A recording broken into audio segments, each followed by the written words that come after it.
রাধে রাধে বন্ধুরা, আজ আমি আর খেপির বাবা মিলে মুড়ির ধান বানালাম। আর ভাতের চালটা ধান বিক্রি করে কেনা হয়। আগে আমাদের ভাতের চাল মুড়ির চাল দুটোই সেদ্ধ করা হতো। এখন সময় আর লোকের অভাবে করা হয় না। এটা কিন্তু আমাদের বাড়ির মেশিন, এটা ইলেকট্রিকে চলে। আগে যখন আমাদের মেশিন ছিল না, তখন গরুর গাড়ি করে ধান নিয়ে অন্য জায়গায় বানানো হতো। আমাদের এই মিনি ধান মেশিনটা কিনা হয়ে গেল প্রায় 4 বছর। এদিকে দেখো খেবির বাবা হোলারে ধান ঢালছে।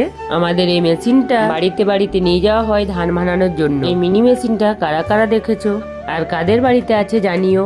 আজ সকাল থেকে ধান বানিয়ে যাচ্ছি, আশা করি বিকেল 5টার মধ্যেই কমপ্লিট হয়ে যাবে। তো দেখি কত দূর হয়। আর এদিকে রান্নাও বসিয়েছি। আর এখন ধানটা দুবার কুটানো চলছে। আর এই মেশিন যদি একবার খারাপ হয়ে যায়, তো যেখানে কিনেছিলাম সেখানেই তার জিনিসপত্র পাওয়া যায়।